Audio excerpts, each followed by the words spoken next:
Hi, folks, and welcome to the Santa Clarita Valley Leadership and Business Solutions Podcast. I'm Paul Raggio.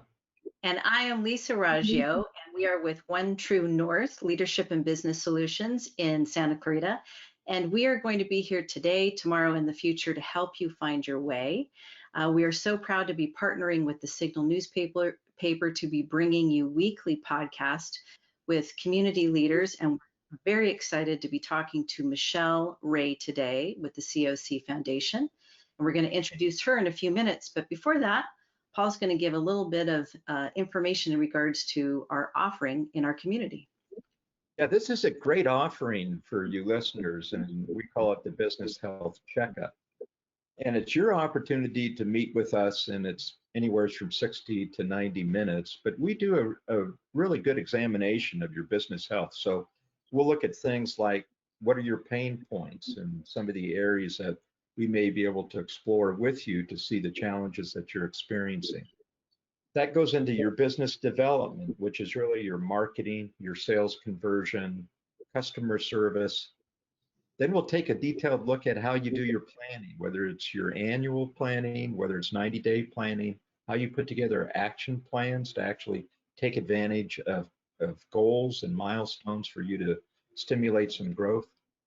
And then finally, we'll have a discussion on your budgeting and how well you do budgeting and forecasting for the future, really knowing your numbers for the business itself. It's a great opportunity for you. Any business should take advantage of it. Doesn't matter if you're a sole proprietor or if you got 250 employees. We have the opportunity to get together and really talk through your business and how we may be able to help you. Take advantage of it. Lisa, let's introduce our guest. Yes, we're very excited today to be speaking to Michelle Rey. I was on a webinar last week that she presented with the SCV Nonprofit Leadership Network on major gifts, and I was blown away. Took great notes, and I know that her knowledge is going to make a big difference to other nonprofits that I know and I work with. So Michelle Rey is the recently appointed Executive Director of the College of the Canyons Foundation, a Santa Clarita Valley resident. Michelle comes to COC with more than a decade of experience in nonprofit fundraising and development.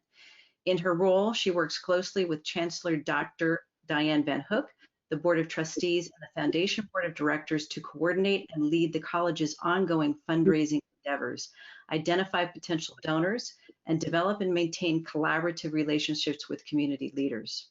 Michelle earned her bachelor's degree in mathematics, her nonprofit management certification from the University of Texas, and a master's degree in public administration from Villanova University, where she fell in love with the world of corporate responsibility, corporate social responsibility.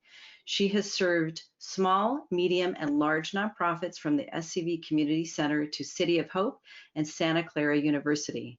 After completing a master's certification in nonprofit management, Michelle founded POP, or POP with Michelle.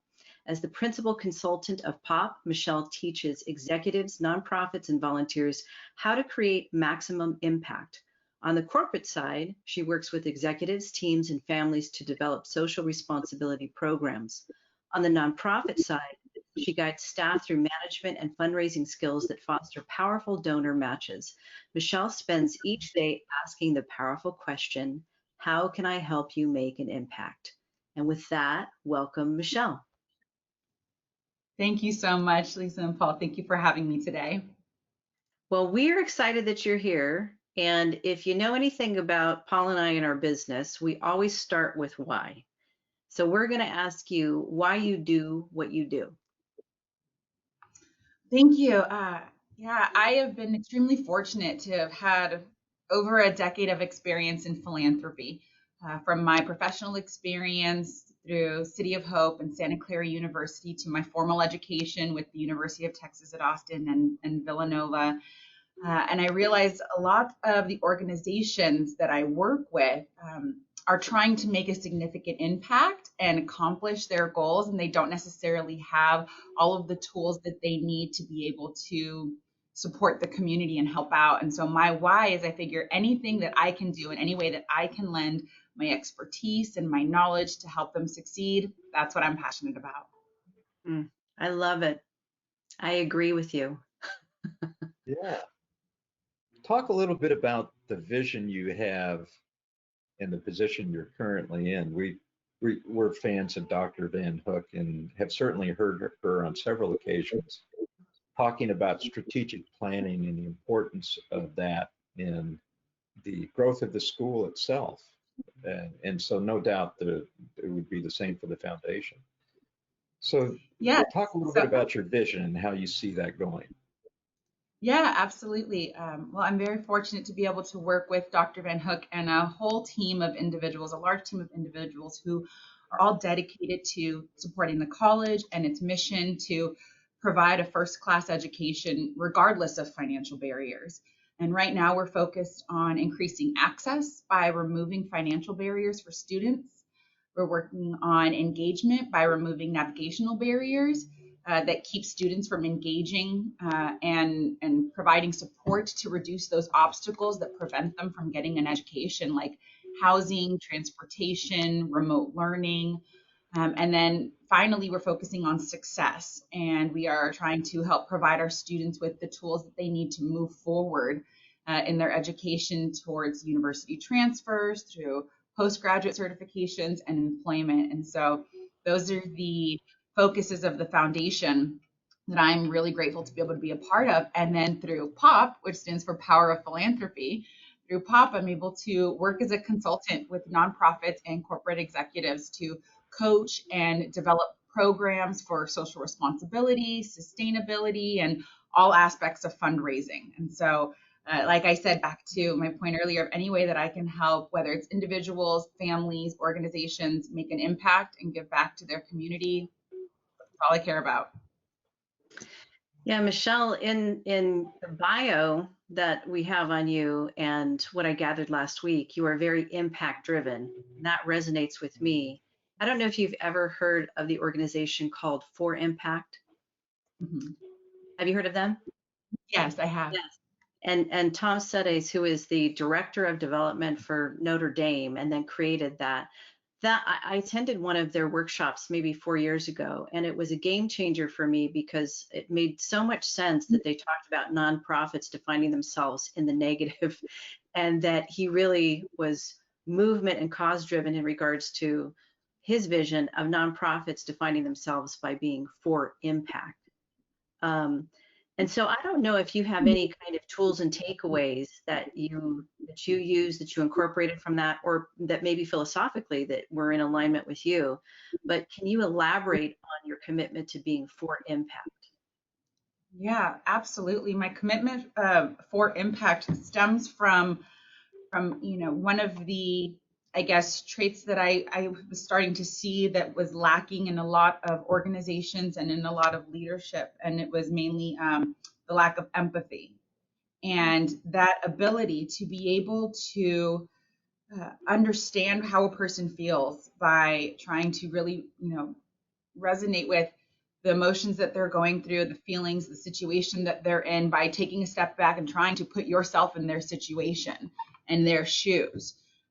There's so much growth and humility and understanding and learning that comes just from that practice of empathy. And I think that's where impact is born, really, when you can step back and say, if I was in that position, or if I was in their shoes, like, how would I get through that? Or I can't even imagine having to experience something like that. And that's what makes you want to try and make a difference. And I think a lot of it honestly comes just from my mother. My mother did a really fantastic job of instilling philanthropy and generosity in me from a very young age. She was a single parent mother, and she was very young when she had me. And so she was a full-time college student who also worked part-time and had a baby. And life was really rough on her. And we didn't have much. We grew up on welfare and food stamps, and my mom would go without eating just so I could have diapers. But in her spare time, what did she do in her spare time? She would strap me in my car seat in the back seat and drive around doing Meals on Wheels in Austin, Texas. Wow. And we would volunteer at the soup kitchen. I remember being in third grade, going to our church hall with the Knights of Columbus and serving meals at a soup kitchen.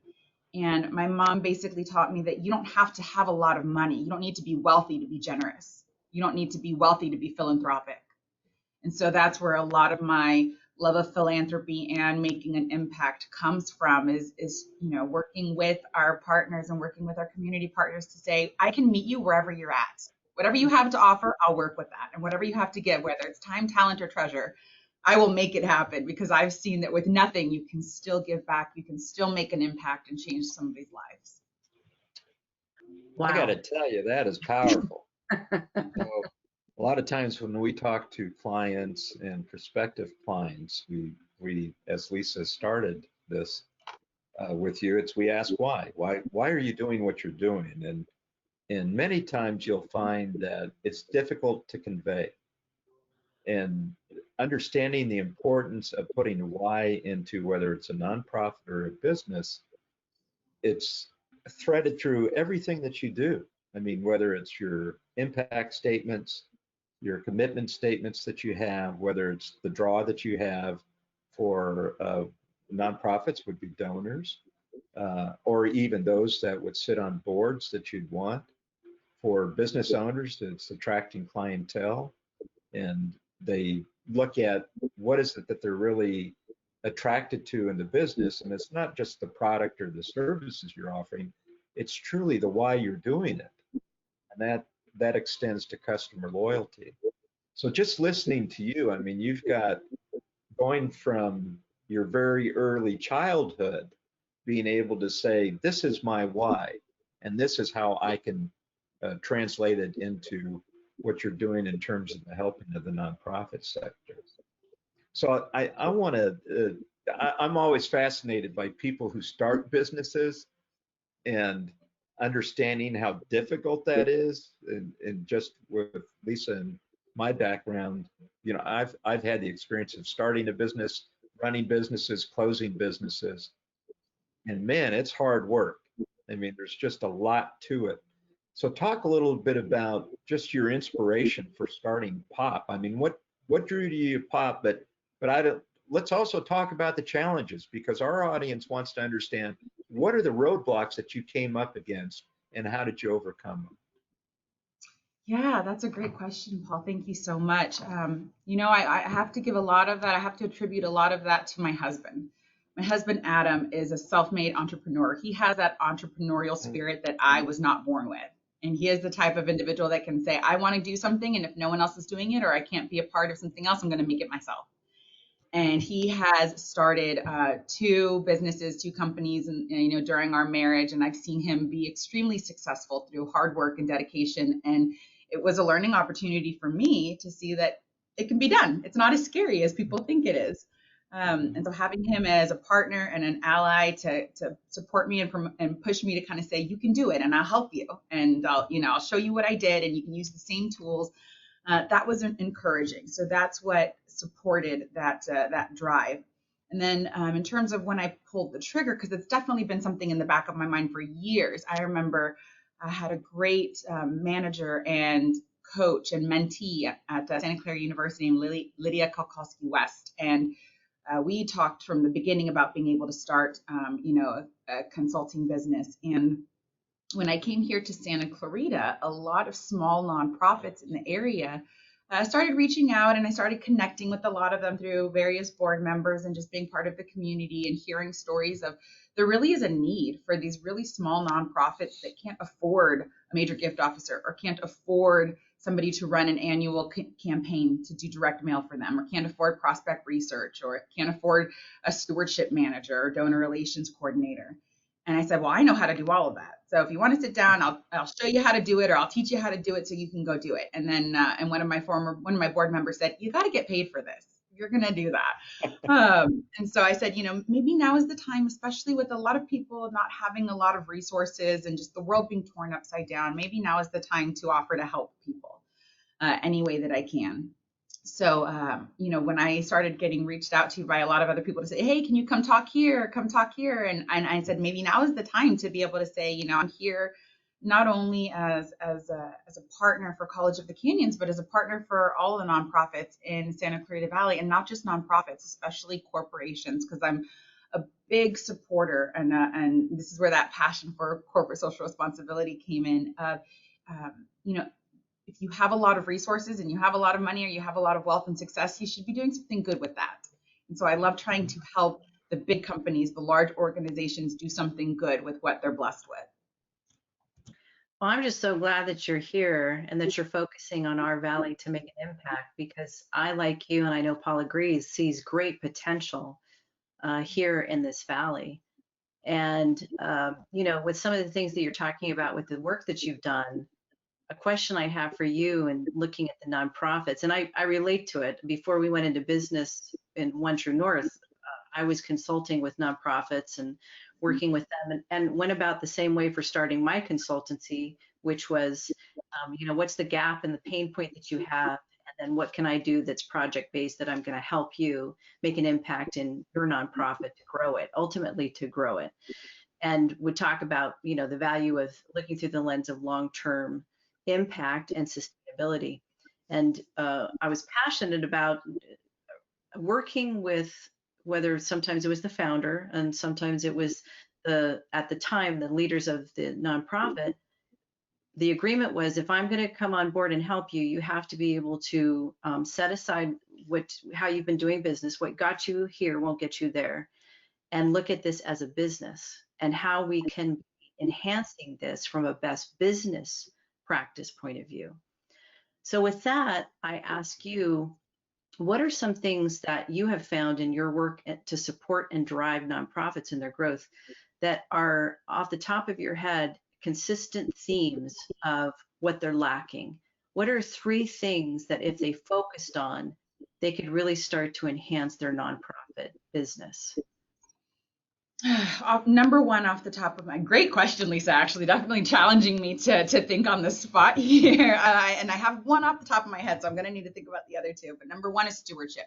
Stewardship.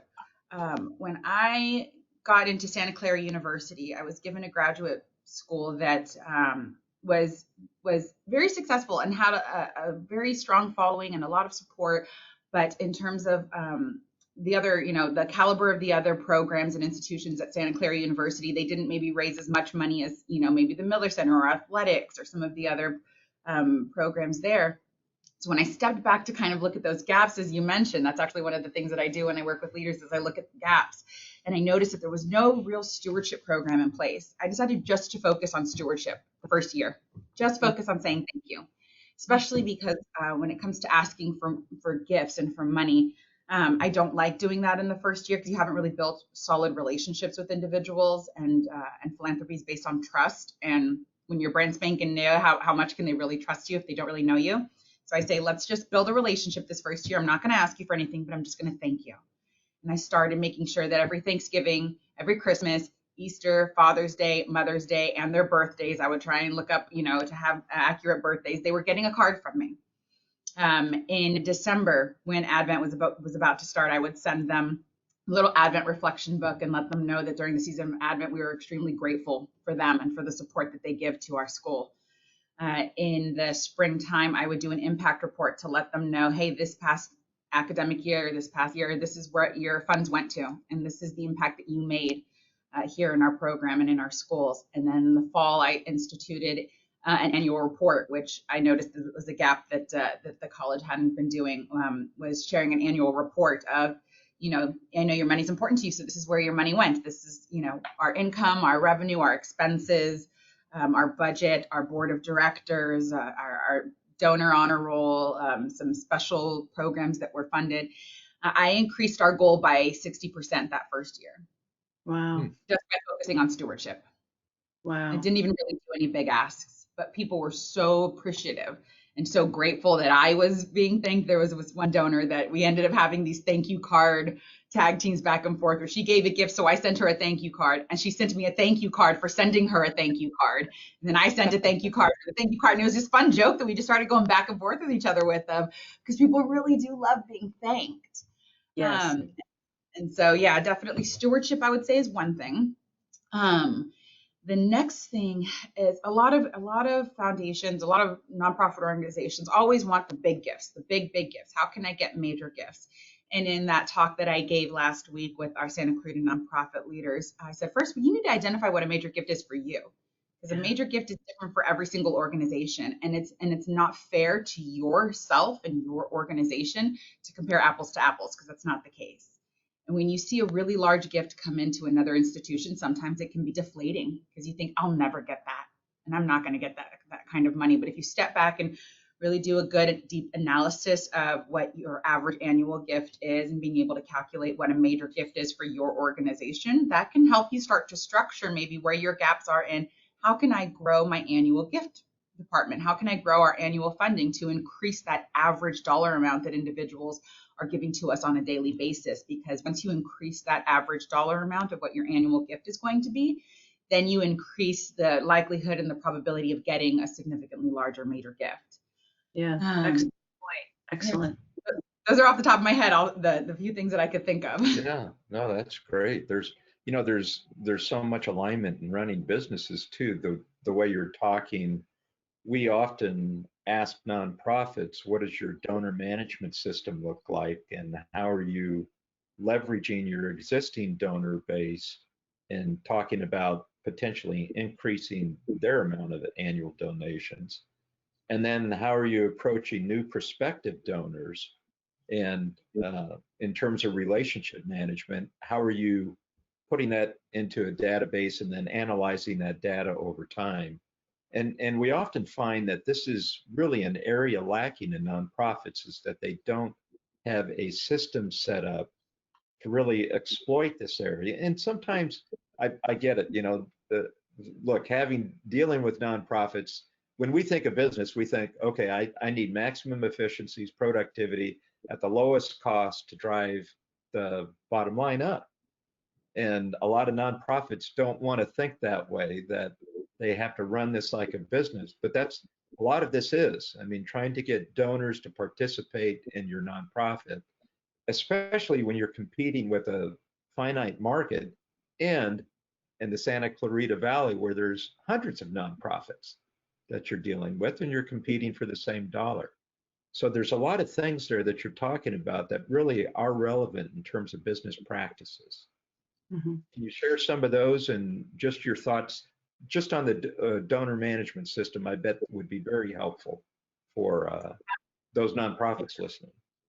Absolutely. Well, then now you're starting to talk to the mathematician in me, that mathematician that my Right. undergrad was in. I love data. Data is so sexy. And I think that you can get so much information and it paints such a huge picture and such a big story. And so I am a big supporter of donor management systems, having a really good CRM to be able to not only analyze your gifts, but analyze the genetic makeup of your donors and do demographic search and kind of see where are the majority of our gifts coming from, what population are they in, what age group are they in, what part of the Santa Clarita Valley or part of California are they in. You can learn so much from data. It really will give you all of the answers. And so just like you said, Paul, it is an investment, and it is, a costly part of nonprofit work, but it's so worth it. And it pays off in the end in spades. Because if you're trying to do this through an Excel sheet, you can manage it, but you're losing a lot of really key, valuable pieces of information that can be just offered to you and just given to you, and you are able to put all of your data and manage your donors in a really good working CRM. And just like you said, you kind of do treat it like a business. That's why the for-profit and the for-profit and nonprofit world just coincides so much. When I was doing my MPA, I did an emphasis on nonprofit management, but so many of our classes were about the overlap of how similar for-profit and nonprofit organizations really are. And our customers are our donors, and they're making an investment in your nonprofit. And you need to show them that their investment is going to be well taken care of. First of all, I make sure that I'm always genuine and authentic with our donors, because they're smart people. These people have a lot of money for a reason, and they didn't get it by not knowing what they were doing in life. And so I make sure that I'm always honest and transparent and genuine with them, because they can read through the minutia and they'll see right through me and know I'm not going to invest in this person. They're not even honest with me. And letting them know, we're exposed, we're transparent. You can see everything that we do here with our funds, and we're going to take really good care of your money, and we're going to do with it what we say we're going to do with it. And we'll send you impact reports, and we'll send you an annual report, and you'll be able to see right in the community what we're doing with the funds that you give to us, because then they'll know that their investments are being secured and well taken care of. It really is like a business. Absolutely. Mm-hmm. Yeah, when Paul said that, in my head, I was thinking about last week, and it became so clear in regards to your presentation, your comfort level with quantifying the information and that background in math. And as you just described, I think that it really shows itself when you're talking about, what it is that you were just describing. What are other ways too with a math background do you think has been an asset for the work that you do in regards to nonprofits and fundraising? Well, I think first of all, it's been able to allow me to think very analytically, especially when it comes to strategic planning. A lot of individuals, whether left brain or right brain, a lot of individuals want to bring their heart to the table, which is very, very apparent, especially in nonprofit work. We lead with our hearts. That is why we're in nonprofit work. We're not in it for the money, obviously. So we're leading with our hearts because we are passionate about this, and we do want to give back, and we do want to make an impact. But when it comes to running a business, that's where the analytical side has to come in, where you have to be realistic. You have to be able to understand data and understand revenue projections and be able to step back and see what is the analytical side to this. How can I come at this from a strategic business side to be able to be successful? And even with the revenue projections that you mentioned right now of confidence levels, if I have a list of all of my gifts that I think I'm going to bring in at the end of the year, and I can assign confidence levels to them, that helps me figure out where I'm going to end at the end of the year before a gift even comes in. So if I have 100 gifts and 50 of them have a high confidence level of 75% to 100%, I can probably just assume that I can book those gifts, and I can let our board of directors know and all of our constituencies know this is where we're going to be heading by the end of the year. And if you have 50 gifts with really low confidence levels, you're not going to include those in your revenue projections, because you don't want to aim really high and then underperform and then shoot really, and then when you're giving your reports at the end of the year and the boards are like, well, hang on a minute, I thought you said you were going to bring in $5 million this year and you only brought in one. Like, you're shooting yourself in the foot because you're not assigning confidence levels to some of those prospect management systems and so some of those opportunities. And I think the math also helps just in terms of structure and following, rigid formulas of knowing that when I open up an opportunity for a donor, I have to put in certain number of information, and there's steps you have to follow. You have to stay the course. The donor cycle is a 7-step cycle for a reason. And being very analytical helps me follow this step of identification and cultivation and solicitation and then stewardship and going through those steps of knowing this is the step that I'm in. This is the phase that I'm in. I'm going to own this phase and this step, and then I'm going to move on to the next one. Because if you don't have that mindset of stay the course and just stay true, then you can stray and you end up kicking yourself in the rear if you end up asking too soon or not doing your due diligence on your research or not bringing the right people to the table. Fundraising is about the R's of the right person asking the right person at the right time for the right amount of money for the right reason. And if you mess up any of those R's, you mess up your chances of getting a really significant gift. Boy, that is excellent. I can see Paul's like a kid in a candy shop right now.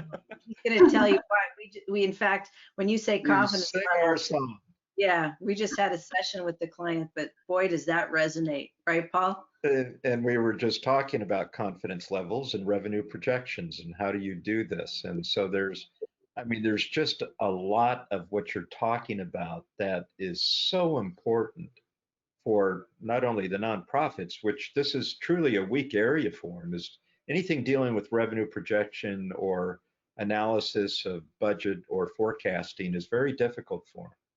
But just as surprisingly, it is for the small business and even some mid-sized level businesses to do the same thing and then be able to interpret these confidence levels and risk associated with your business as well as risk associated with the collapse of your nonprofit if you're not able to achieve some of these things. So these concepts that you're talking about are so important that could really benefit the audience. in terms of nonprofit and structuring the thought process that you have. I mean, even you talking about the 7 steps is interesting, because if it's, if it's something repeatable, a repeatable activity, you should develop a process for it. Lisa and I talk a lot about that. If it's a repeatable activity, you should develop a process, and then you should be looking at each activity to see where you can improve in that activity to make it the best process that there is, which includes a review system for that process. So just some real pearls that you brought out here. Here's the big question I have for you, though, Michelle. Here it is. What is your biggest challenge in running the foundation, and how are you dealing with that challenge? Well, I'm brand new. I just started here at the foundation this past October. And so I'm still learning a lot. Still learning a lot about the organization, about the community, about the college. And I probably would say that COVID really impacted us a lot. It halted our signature events that bring in a lot of revenue for the foundation. And it just shut down the college. But what it also gave us the opportunity to do is just to for lack of a better term that everybody used in 2020, a pivot. But it gave us the opportunity to pivot our focus and really just spend some intentional time with our donors, with our constituents, with our community, and say, hey, look, I can't fundraise right now because that's just not the environment that we're in. It's not the right opportune time to be able to ask people for money when so many people are struggling and going through a lot. And so that was a huge challenge here at the foundation, when your bottom line is to bring in a lot of revenue to support scholarships and programs here at the college. But to be able to step back and say, I'm just going to take this time just to check in on you and see how you're doing and see how you're getting through this too, and let's do this together. I think that was really important, and to let our constituents know that we're very genuine about this. I'm not just checking on you to see how you're doing, so when this is over, I can get a gift from you. I really care about you, as a person. That's why we're in philanthropy. Philanthropy comes from the Greek word of love of mankind. You have to love people in order to be in this business. But also understanding COVID impacted everybody. COVID hurt everybody. And so the biggest challenge is how we're going to bounce back from this, and how we're going to be able to reevaluate ways that we're going to support our students and our faculty. We created the Student Resource and Success Fund. Even though a main focus is always scholarships, we said, hey, during this difficult time, we're not going to be able to get a lot of revenue for scholarships. So let's create a fund that can help our students. And I love the Student Resource and Success Fund because it's a restricted fund that I get to kind of treat as unrestricted, in the sense of it is for the students and it is for resources for the students. But if someone comes and says, I need money to pay my electricity bill, or I need money to buy a laptop so I can do remote learning, or I need money so I can be a babysitter so someone can watch my kids while I go to school, we can give special grant requests for that. And that's what I really love about that, is being able to support the students who are really impacted during COVID to be able to, so their education isn't interrupted. That is excellent. I'm so proud that I had an opportunity I have my MPA. I got it through Cal State Northridge, but I did it through the University Center. And that was such a valuable educational resource in our community to take advantage of. And I also really appreciate what you're saying in regards to the fund. Having been to the campus before I started in regards to One True North and working with post 9/11 veterans and military and student veterans, that's one thing that we absolutely identified as the difference between a scholarship and a fund, and the need for our student veterans to have a fund so that it could be unrestricted in regards to its use. So I am so happy to hear that was something, in the business sector, but I say this in the nonprofit, in the business sector, we say, has there been a USP or a unique sales proposition that was created during this time? In the nonprofit sector, I say, has there been a unique service proposition that has been created during this time?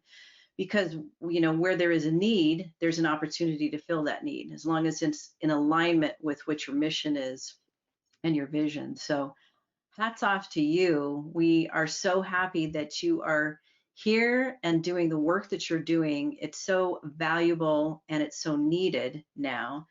And we're on your team. So in the future, for whatever it is that you're growing and being a part of, we're really happy to be a part of that too, and give you that support. So thank you so much for your time and your input in regards to the work that you're doing and the And asset. thank you. Yeah. Oh, I was saying, and thank you for everything that you're doing. Because even more so, I hope that everyone who engages with you and comes on your podcast is at the same time expressing their gratitude for everything that you're doing for all of the businesses and corporations here in Santa Clarita, especially now. All of these big companies and organizations and businesses, the for-profit businesses, are getting looked at even more now under a microscope because their employees and their constituents and their stakeholders want to see them do something good and want to make sure that the employees are part of a really good organization, and that they're part of something greater. And stakeholders and investors are wanting to make sure that these big organizations are contributing to the global epidemics and sustainability issues and just corporate citizenship. And so everyone's going to benefit from the work that you guys are doing to just coach these businesses as well here in the Valley. So thank you for everything that you're doing. Well, thank you. Terrific. Yeah. Hey, What a great guest. Yeah, great guest, great conversation. And before we're going to sign off in just a minute, but how can people find out more about the foundation or contact you? What do you suggest that they do? Absolutely. Foundation has a great website. You can visit cocfoundation.com and you can contact us. Our contact information is there on the website. If you want to reach out to the foundation and offer any support, donate to our Student Resource and Success Fund, or support our students through scholarships, you can reach me directly. Also through my website of popwithmichelle.com. You can read more about the different consulting that I do to help both nonprofits and for-profit organizations here in Santa Clarita. Excellent. Thank you. Thank Terrific. you. Yes, and hang in there for just a minute, Michelle. We're going to sign off here, but we want to share just a little bit of more information with our listeners. Absolutely. Yeah, one of the things we belong to the Chamber of Commerce here, and it's just a great organization. If you're a chamber member, you know that they're putting out some tremendous programs that's helping the business community. For example, like a 401k that they're offering, or health benefits. And one of the other things they do is do a small business roundtable, and that's monthly. And I co-chair that with Paul Butler of New Leaf Training Development. And the Small Business Roundtable is an opportunity for business owners to collect. Now it's being done virtually. And we have a subject matter expert present maybe 15, 20 minutes worth of educational content. And then the roundtable has the opportunity to discuss that content in light of their own business challenges. So, for example, we've had a branding expert come in. We've had a tax expert come in. We've had a human resources talking about organizational culture and the importance of that come in. And then the roundtable members have the opportunity to really tee up some of their own challenges and get feedback from other roundtable participants. It's a great place. It doesn't cost you a thing. It's part of your chamber membership. It's held every second Friday of the month from 7:30 to 9. The investment of your time, I'm telling you, is well worth it. You will always get something actionable out of that 90 minutes. So take advantage of it. If you aren't a chamber member, doggone, you ought to join. I mean, there's a lot of value in what you can get out of the chamber, not only in terms of networking, but some of the educational events that they have. And they have a number of them occurring throughout the month. Lisa? Yes. We would like you to go to onetruenorthcoach.com. We have a lot of good information there. We have access to our past conversations that are a wealth of information in regards to the podcast.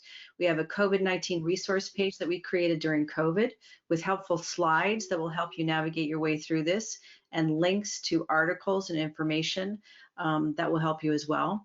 And then you can visit our LinkedIn One True North page, as well as our Facebook One True North page with information, articles. We have a weekly article that we put out there as well. And last but not least, please really consider taking us up on our offer in regards to the business health checkup. That's an opportunity for you to get really good questions. There are no strings attached. It's really an opportunity for you to be led into conversation in regards to things you can consider, how you can be assessing your business, and how you can be looking for the resources that you need to drive it and move it forward. Paul, I'll end with, we were on a call today with our Mayor Bill Miranda, that VIA hosted, another great business-to-business networking group up here. And he was asked a question in regards to what should small businesses be doing? And his answer was, there's help in this valley all around you. You just got to ask for it. And that was a big takeaway. And we leave that with you, that we're here for you. And there's a lot of organizations that are here for you that are free resources that want to see you succeed. Your success is our success. So take us up on our offer. Visit onetruenorthcoach.com.